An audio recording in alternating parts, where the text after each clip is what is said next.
তৃণমূলের প্রার্থী নিয়ে ক্ষোভ থাকলে মারপিট হয়, ভাঙচুর হয়, বিজেপিতেও সে একই।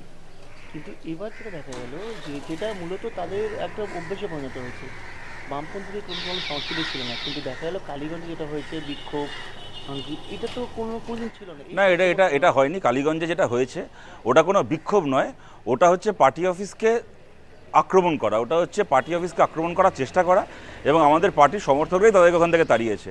ওখানে তৃণমূলের উস্কানিতে তৃণমূলের কতগুলো লোক ওই কাগজের নাম তোলার জন্য এবং পার্টিকে বদনাম করার জন্য বা পার্টির প্রার্থী নিয়ে বিক্ষোভ আছে এটাকে দেখানোর জন্য তারা পরিকল্পিতভাবে তৃণমূল কংগ্রেস তারা থার্ড ক্লাস রাজনীতি করার চেষ্টা করেছিল। ওখানকার আমাদের কমরেডরা ঝেঁটিয়ে বিদায় করেছে। এটা কোনো মানে সংক্রামিত হয়ে যাচ্ছে না তো কোনোভাবে? আমি বললাম যে এটা কোনো অসুখ হলে সেটাকে সংক্রমিত হচ্ছে কি হচ্ছে না তার প্রশ্ন আসতো। এটা তো কোনো অসুখ না, ওটা তো একটা পরিকল্পিত একটা ঘটনার চেষ্টা করা হয়েছে। ওটা তৃণমূল কংগ্রেসের পক্ষ থেকে ওটা একটা রাজনৈতিক একটা প্লট ছিল, যে রাজনৈতিক প্লটটাকে পরাস্ত করা হয়েছে। আপনাদের কাছেও আবেদন করব, মিডিয়ার কাছেও আমরা আবেদন করব যে সিপিএমের অফিসে সিপিএম কর্মীরা বিক্ষোভ দেখাচ্ছে, এই ধরনের খবর দেখানোর আগে একটুখানি দেখে নেবেন তারা সত্যি সিপিআইএম কর্মী কিনা। এদেরকে কি চিনতেন কেউ? সিপিআইএম কর্মী বলে এদেরকে দেখেছিলেন কোনোদিন কেউ?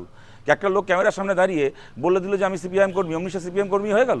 তৃণমূলের আমরা বিক্ষোভ করতে দেখছি তৃণমূল কংগ্রেসের এমএলএদেরকে, যে সমস্ত এমএলএরা ক্যান্ডিডেট হয়নি তাদেরকে বিক্ষোভ করতে দেখছি। তৃণমূল কংগ্রেসের সভাপতিদেরকে দলের পদ ছাড়তে দেখছি। তৃণমূল কংগ্রেসের এই শওকত মোল্লা তাকে রাস্তায় দাঁড়িয়ে একদম মানে তার চামচাদেরকে জড়ো করে মিডিয়াকে বলতে দেখছি যে আমি ক্যানিং ছাড়তে চাই না ইত্যাদি ইত্যাদি। শওকত মোল্লা থেকে শুরু করে রাজগঞ্জের ওদের কে একজন আছে ওখানে, অসিত মজুমদার থেকে শুরু করে এদেরকে আমরা চিনি, এরা তৃণমূল বলে, এরা আমাদের পরিচিত। এই কাঞ্চন মল্লিক তৃণমূল আমরা জানি, আর এই কোথাকার ছোলার ডাল সব এসে বলছে আমরা সিপিএম, অমনি তারা সিপিএম হয়ে গেল। আর আপনারা আপনি খবরে দেখিয়ে দেবেন যে সিপিএমের লোকেরা বিক্ষোভ দেখাচ্ছে। আপনাদের কাছেও আবেদন করছি যে একটুখানি যাচাই না করে যদি খবর করেন তাহলে আমরা কোথায় গিয়ে দাঁড়াই? তাহলে তো এটা কোনো দলের পক্ষেই সেটা উচিত হবে না। সেটা যেখানে কেন্দ্রীয় তদন্তকারী এজেন্সি তদন্ত করছে, সেখানে একজন মুখ্যমন্ত্রী বলপূর্বক ঢুকে পড়ছে কিভাবে, এটা মুখেই সুখকর চিত্র নয়।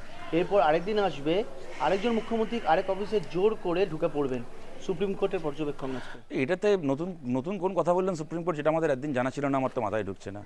একটা জায়গায় একটা সরকারি সংস্থা তদন্ত করছে, সেখানে আরেকজন সরকারি একজন পদাধিকারী তিনি ঢুকে পড়ছেন। এটা যে খারাপ এ তো একটা নার্সারির বাচ্চাও জানে।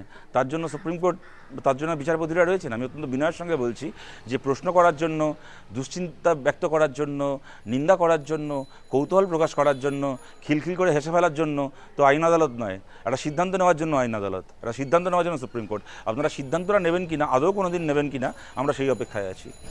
ভোটের ভূক্ষেপের রাজ্যে 5 ডিআইজিকে চেঞ্জ করে দিল, রায়গঞ্জ, মুর্শিদাবাদ, বর্ধমানের ডিআইজি বদল, প্রেসিডেন্সি জলপাইগুড়িতে ডিআইজি বদল। এবার পশ্চিমবাংলায় পুলিশ আধিকারিকদের একটা বড় অংশ মমতা ব্যানার্জির কথায় চলেছে, সুতরাং ভোটের সময় তাদের বিরুদ্ধে অভিযোগ, যাদের নামে অনেক অভিযোগ জমা হয়ে আছে, তাদেরকে কিছু ক্ষেত্রে বদল করা হবে। আমাদের বিরোধীদের অনেক অভিযোগ ছিল, সেই অনুযায়ী কিছু ক্ষেত্রে ইলেকশন কমিশন স্টেপ নেবে, এটা হওয়ারই কথা। তবে একটা কথা বলছি, এইগুলো আমরা এর আগেও দেখেছি, কিন্তু এইগুলোর ফলে যে বিরাট একটা আকাশ পাতাল কিছু পরিবর্তন হয়ে যায় এমন নয়। আমরা এই সমস্ত ডিআইজি বদল এগুলো ঠিক আছে, এগুলো করতে হয় কিছু ক্ষেত্রে, কি কোথাও কোনো ডিএমকে বদল করা হচ্ছে, কোথাও কিছু করা হচ্ছে, এগুলো কিছু ক্ষেত্রে করতে হয়, কিন্তু আমরা এগুলোর মুখাপেক্ষি হয়ে বসে নিই। আমাদের অভিজ্ঞতা থেকে আমরা জানি যে আমাদের নিজেদের কোমরের জোরে যদি বুথ রক্ষা করতে পারি তাহলে আমরা জিতবো, যদি বুথ রক্ষা করতে না পারি তাহলে আমরা জিতবো না। তার বাইরে এই আইনি যা পদক্ষেপ যা হওয়ার হচ্ছে, কিন্তু সিপিআইএম ওই দিকে তাকিয়ে বসে নেই। রাজ্য বলছে সুপ্রিম কোর্টে যে ইডির কোনো মামলার করার অধিকারই নেই, কারণ মুখ্যমন্ত্রী কেন্দ্রীয় সংস্থার হস্তক্ষেপ করছেন। এটার ব্যাপারে যখন ইডি মামলা করছে, ইডির কোনো মামলা করার অধিকারই নেই, কারণ ইডি সেই এখতিয়ারভুক্তই নয়। দেখুন, ইডির মামলা করার অধিকার নেই, সিপিএমের মিছিল করার অধিকার নেই, আইএসএফের বিধায়কের নিজের কেন্দ্রে যাওয়ার অধিকার নেই। এই তৃণমূলের পক্ষ থেকে এতগুলো অধিকার নেই এর তালিকা বানানোর বদলে যদি ওরা 15 বছর গভর্নমেন্টে থেকে একটা বিল পাশ করে নিত পশ্চিমবাংলায়, যে পশ্চিমবাংলায় তৃণমূলে চুরি করার অধিকার আছে, তাহলেই এত ঝামেলা ছিল না। ওরা কেন চুরি করাটাকে সংবিধান স্বীকৃত করে নিল না পশ্চিমবাংলায়, বুঝতে পারছি না। 15 বছর সময় পেলেন, অ্যাবসলিউট মেজরিটি ছিল, চুরি করার অধিকারটাকে সাংবিধানিক স্বীকৃতি দিয়ে দিলে আর এত ঝামেলা করতে হতো না। এতগুলো অধিকার নেই এর বদলে ওই একটা অধিকার আশেকে যদি এস্টাবলিশ করে ফেলতেন আপনাদের ভালো হতো। যাকে সে সুযোগ আর গেছে, এখন আর ভেবে কী হবে। আস্থাই নেই দলে, 74 জন বিধায়ককেই টিকিট দিল না। বাঘা বাঘা সব তারা দাবি করতো আমরা সব মানে বাঘা বাঘা, তো সেই জায়গায় দাঁড়িয়ে তাদের আস্থা রাখতে পারলো না দল। দেখুন, 74 জনের ওপর তৃণমূল কংগ্রেস আস্থা রাখেনি, বাকি 220 জনের ওপর বাংলার মানুষ আস্থা রাখবে না, আমরা এই আবেদন করছি। না, আমি এক প্রশ্নটা এখানে যে তৃণমূল আস্থা করেছে কেন, তাদের কি তার মানে কোথাও কি মানে নিশ্চয়ই তাই। আর এরকমও হতে পারে যে ভালো যত যত টার্গেট সেট করে দেওয়া ছিল যে এত কোটি টাকা পৌঁছতে হবে, সবাই হয়তো টাকাটা পৌঁছে দিতে পারেনি ঠিক মতো করে। হয়তো 100 টাকা চেয়েছিল, কেউ 80 টাকা 90 টাকা দিতে পেরেছে। আবার হয়তো কেউ 100 টাকা দিয়েছে, কিন্তু অন্য কেউ এসে গেছে যে এখন 110 টাকা দেবে বলে ঠিক করেছে। আমি আপনাদেরকে বলছি হরিশ্চন্দ্রপুরে যাকে বিজেপি থেকে দলে নেওয়া হলো, সে কোটি কোটি টাকার মালিক। সে এর আগে দুদিন আগে পর্যন্ত বিজেপি করতো, আরএসএস করতো, এখন তাকে তৃণমূল দলে নিয়েছে, কেননা একদিন যিনি ওখানে বিধায়ক ছিলেন তার থেকে বেশি টাকা দিতে পারবে।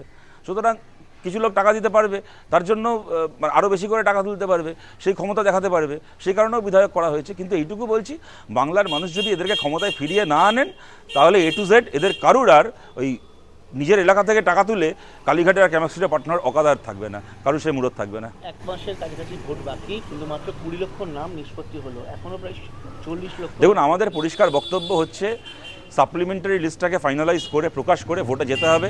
কেননা যে মানুষ পশ্চিমবাংলার ভোটার, সেই মানুষকে পশ্চিমবাংলায় ভোট দিতে হবে। তাকে ভোট দিতে না দিয়ে, 60 লক্ষ মানুষকে তার ভোটাধিকার প্রয়োগ করতে না দিয়ে, ভোটে যে রায় হোক, আমরা কখনো বুকে হাত রেখে বলতে পারি না যে এইটা সঠিক রায়। হতেই পারে এই মানুষগুলো ভোট দিতে পারলে হয়তো আমাদের ভোট বাড়তো, হয়তো তৃণমূলের ভোট বাড়তো, হয়তো বিজেপির ভোট বাড়তো। সুতরাং এই আমাদের সাপ্লিমেন্টারি লিস্ট প্রকাশ, এবং আরেকটা তার পাশাপাশি আপনাদেরকে বলছি, এরকম তো হচ্ছে, আমি দেখছি বিজেপি একজনকে প্রার্থী করেছেন যার নাম অ্যাডজুডিকেশনের তালিকায় রয়েছে, হ্যাঁ, তার নাম প্রার্থী হিসেবে ঘোষণা করা রয়েছে। তো শশীবাজার রাজ্যের মন্ত্রী, তার নাম অ্যাডজুডিকেশনের লিস্টে রয়েছে, তার নাম ঘোষণা করা হয়েছে প্রার্থী হিসেবে। এবার আমি বলছি, এইগুলো যদি কোনো মীমাংসা না হয়, তাহলে খালি ভোট দেওয়ার অধিকার নয়, তো এই মানুষগুলো তো ভোটে দাঁড়ানোর অধিকারও থাকবে না। এরকম হয়তো আরও, আমি দুটো নাম বললাম আপনাদেরকে, এরকম খুঁজলে দেখা যাবে হয়তো আরও আছে। সুতরাং একটা সুস্থ গণতন্ত্রের জন্য ভোটটাকে ভোটের মতো করে করার জন্য সাপ্লিমেন্টারি লিস্ট প্রকাশ করতে হবে। দুর্নীতিতে বিজেপি যখন বলছে দুর্নীতি অস্ত্র শান দিচ্ছে, তারা কেন বলছে যে তৃণমূলের লিস্ট তাদের দুর্নীতিরা ভর্তি? তৃণমূল দাবি করছে যে বিজেপির লিস্টে ব্যবসায়ী এবং যারা তোলা তুলে দেবে। আচ্ছা দেখুন, তৃণমূলের লিস্টে যে দুর্নীতিগ্রস্তরা রয়েছে তাদের তো জেলে থাকার কথা ছিল। তারা জেলে না থেকে যে তৃণমূলের লিস্টে আছে, তার দায়টা কে নেবে? আজকে ববি হাকিম থেকে শুরু করে, মদন মিত্র থেকে শুরু করে, কুণাল ঘোষ থেকে শুরু করে, যে চোরগুলোর এই মুহূর্তে জেলে বসে টিফিন করার কথা, তারা এখন গলায় ওই মামাটি মানুষ লেখা উত্তরীয় পরে হাত নেড়ে বেড়াচ্ছে। এই যাদের জেলে থাকার কথা, তাদের যে তৃণমূলের লিস্টে থাকতে হচ্ছে, তার দায়টা বিজেপি নেবে কি নেবে না? অধীর চৌধুরী প্রার্থী হওয়া প্রায় চূড়ান্ত, সেই জায়গায় দাঁড়িয়ে বামেদের ওখানে মানে স্থানীয় নেতৃত্ব বলছে যে দুর্বল প্রার্থী হওয়া উচিত, কারণ অধীর চৌধুরীর সঙ্গে দীর্ঘদিন একটা সংযোগ রয়েছে। কোথাও কি জোটের বাইরে যে এই সম্পর্ক? দেখুন, বামেদের অধীর চৌধুরী যেভাবে তৃণমূলের বিরুদ্ধে লড়াই করেছেন, ওনার সেই লড়াইকে আমরা সম্মান করি। কিন্তু বামেরা যদি লড়াই করে, তারা লড়াই করার মতো করেই করবে। তার বাইরে কোন স্থানীয় নেতৃত্ব কী বলেছেন আমি জানি না, কিন্তু বামফ্রন্টের বৈঠকে সিদ্ধান্ত হবে। যদি অধীর চৌধুরীকে সমর্থন করার থাকে, বহরমপুরে খোলাখুলি সমর্থন করা হবে। সমর্থন না করার থাকলে আর 5টা কেন্দ্রে আমরা যেরকমভাবে জানপ্রাণ দিয়ে লড়ছি, বহরমপুরে সেরকমভাবে লড়া হবে। তবে অধীর চৌধুরী তৃণমূলের বিরুদ্ধে বলিষ্ঠ ভূমিকা পালন করেছেন, এই নিয়ে কোনো সন্দেহ নেই। ওনার সেই লড়াইকে আমরা সম্মান করি। অন্তরা আচার্য এবং পারভেজ আহমেদ সিদ্দিকী দুজনই রাজ্যের পূর্ত দপ্তরের প্রধান সচিব। তারা রাজ্যের এটা চিঠি দিয়ে বলেছে আমাদেরকে কোনো অন্য রাজ্যে পর্যবেক্ষণ করে পাঠাবেন না, আমরা পারবো না, আমরা কাজ করতে পারবো না। এটা কি পারা যায়? ওনাদের ইচ্ছে হয়েছে, মমতা ব্যানার্জি বলে দিয়েছে চিঠি দিয়েছে। ওরা জানে এর ফলে যদি ইলেকশন কমিশন চটেও যায়, কেন্দ্রীয় সরকার চটেও যায়, তবু কিছু করার ক্ষমতা নেই, সেটা মমতা ব্যানার্জির হাত মাথার উপর আছে, বাঁচিয়ে দেবে।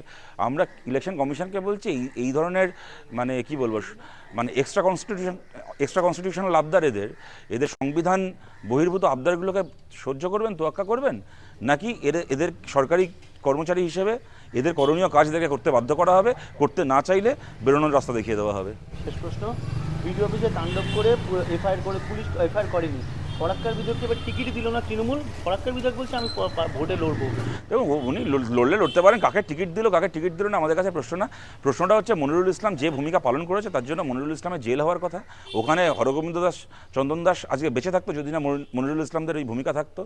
আপনি বিডিও অফিসে তাণ্ডব থেকে শুরু করে একাধিক ক্ষেত্রে আমরা দেখেছি, ওখানে একদম দাঙ্গার রাজনীতিকে, সাম্প্রদায়িকতার রাজনীতিকে নেতৃত্ব দিয়েছে। সুতরাং মনিরুল ইসলামের জেলে থাকার কথা ছিল। সে টিকিট পেলো কি পেলো না আমাদের কাছে বড় কথা নয়, বড় কথা হচ্ছে জেলের ভাত খেলো কি খেলো না। বেলেঘাটে আবার প্রার্থী হয়েছে কুণাল ঘোষ, যে কুণাল ঘোষের সঙ্গে আপনাকে সবচেয়ে বেশি তক্কাতক্কিতে জড়াতে দেখা গিয়েছে, সেই কুণাল ঘোষ আপনাকে চ্যালেঞ্জ দিচ্ছে যে ক্ষমতা থাকলে তরুপ বেলেঘাটে এসে লড়ে দেখা। ভগবান ওনার ভালো করুক, উনি বেলেঘাটায় প্রার্থী হয়েছেন বলে আমাকে বেলেঘাটায় ডাকছেন যে আমি প্রার্থী হয়েছি, এসো আমার সাথে তুমিও প্রার্থী হও। এর আগে যখন জেলে গেছিলেন ভাগ্যিস, তখন আমার কথা মনে পড়েনি যে আমি জেলে যাচ্ছি, এবার তুমি আমার সাথে জেলে চলো। ভগবান ওর ভালো করুক। এখন মনে করেছেন, সবসময় মনে করবেন না। আপনার সঙ্গে বেশি মেশা ভালো না, লোকে আপনার সাথে বেশি দেখলে লোকে চোর বলবে। জোকস অ্যাপার্ট, বেলেঘাটায় আমাদের প্রার্থী পারমিতা রায় জেতার জন্য লড়ছেন। দেখুন, আমি কুণাল ঘোষকে নিয়ে না খুব বেশি কথা এই কারণে বলতে চাই না যে বিধানসভায় প্রার্থী যদি কাউকে দল করে তিনি প্রার্থী হয়েছেন, তার এখানে সত্যি তিনি হবে নাই বা কেন। ঘটনা হচ্ছে আমাদের রাজ্যে চুরি করে যারা যারা যদি জেল খেটেছে, সুদীপ ব্যানার্জি থেকে শুরু করে, পার্থ চ্যাটার্জি থেকে শুরু করে, জ্যোতিপ্রিয়, মদন মিত্র, সৃঞ্জয় বোস থেকে শুরু করে যারা যারা জেল খেটেছে তাদেরকে ইডি সিবিআই জেল খাটিয়েছিল। একটা বলার জায়গা ছিল যে এটা একটা রাজনৈতিক চক্রান্ত, কিন্তু কুণাল ঘোষ এমন একজন যাকে মমতা ব্যানার্জি জেল খাটিয়েছিলেন। অতএব কুণাল ঘোষের ক্ষেত্রে কিন্তু কোনো রাজনৈতিক চক্রান্ত নয়। কুণাল ঘোষ যে চোর এটা কিন্তু আর কেউ জানুক কি না জানুক, মমতা ব্যানার্জি জানেন। মমতা ব্যানার্জির চোখে পার্থ থেকে শুরু করে, মদন থেকে শুরু করে সবাই সাধু হতে পারেন, জ্যোতিপ্রিয় মল্লিক কি সুদীপ ব্যানার্জিরা সাধু হতে পারেন, কিন্তু কুণাল ঘোষ যে চোর এটা মমতা ব্যানার্জি নিজে জানেন। এইটা জানার পরেও রাজ্যের মুখ্যমন্ত্রী যদি এত নির্লজ্জ হন যে নিজে যাকে চুরির জন্য জেলে ঢুকিয়েছেন তাকে প্রার্থী করবেন, তাহলে এরকম একটা নির্লজ্জ মুখ্যমন্ত্রী থাকতে একটা কুণাল ঘোষকে নিয়ে গালাগাল দিয়ে নতুন করে আমাদের সময় নষ্ট করার কোনো মানে হয় না।